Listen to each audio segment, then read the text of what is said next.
Doctor ortho, अब दर्द भी घुटने टेकेगा। केंद्र सरकार ने बुधवार को संसद में 3 अहम विधेयक पेश करने की योजना बनाई है, जिनका उद्देश्य गंभीर आपराधिक आरोपों में गिरफ्तारी या हिरासत की स्थिति में प्रधानमंत्री, केंद्रीय मंत्री, राज्यों और केंद्र शासित प्रदेशों के मुख्यमंत्री या मंत्री को पद से हटाने का कानूनी प्रावधान करना है। हालांकि इन विधेयकों को लेकर देश की सियासत में जोरदार हलचल मच गई है।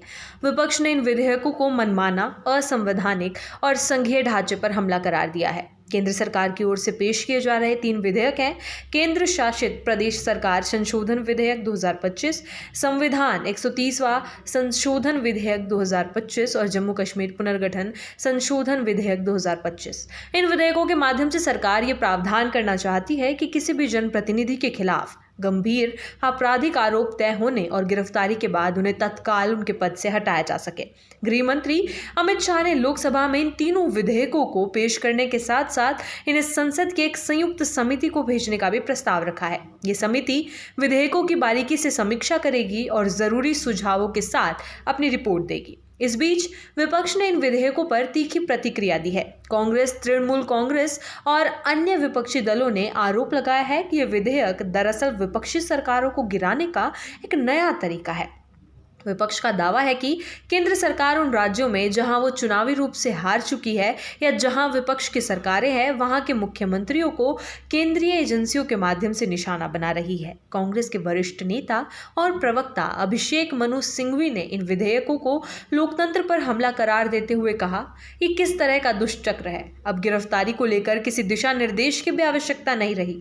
विपक्षी नेताओं की गिरफ्तारियां मनमानी और अनुचित तरीके से की जाएंगी। उन्होंने ये भी आरोप लगाया कि सरकार विपक्षी नेताओं को चुनाव में हरवाने में विफल रहने के बाद अब उन्हें जबरन हटाने का रास्ता निकाल रही है। सिंघवी ने सोशल मीडिया प्लेटफॉर्म एक्स पर लिखा, ये प्रस्तावित कानून गिरफ्तारी के तुरंत बाद मुख्यमंत्री को हटाने का प्रावधान करता है। इसका इस्तेमाल खास तौर पर विपक्षी नेताओं को निशाना बनाने के लिए किया जाएगा, जबकि सत्तारूढ़ दल के मुख्यमंत्रियों को कभी भी ऐसी कार्रवाई का सामना नहीं करना पड़ेगा। तृणमूल कांग्रेस की सांसद महुआ मोइत्रा ने भी सरकार पर जोरदार हमला बोला।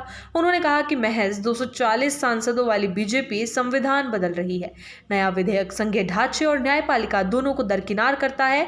केंद्र अब ईडी और सीबीआई का इस्तेमाल कर निर्वाचित विपक्षी मुख्यमंत्रियों को फर्जी आरोपों में गिरफ्तार कर उन्हें बर्खास्त कर सकती है, भले ही कोर्ट ने दोषी ना ठहराया हो।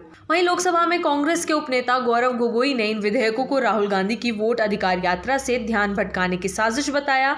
उन्होंने एक्स पर लिखा, गृह मंत्री अमित शाह की विधेयक राहुल की धमाकेदार वोटर अधिकार यात्रा से जनता का ध्यान भटकाने की एक हताश कोशिश के अलावा और कुछ नहीं है। पहले CSDS बीजेपी IT प्रकोष्ठ का नाटक और अब यह विधेयक। साफ दिख रहा है कि बिहार में बदलाव की हवा बह रही है। राजनीतिक विश्लेषकों का मानना है कि इन विधेयकों के जरिए केंद्र सरकार अपने अधिकार क्षेत्र को और बढ़ाना चाहती है, जिससे विपक्षी दलों के लिए शासन करना कठिन हो सकता है।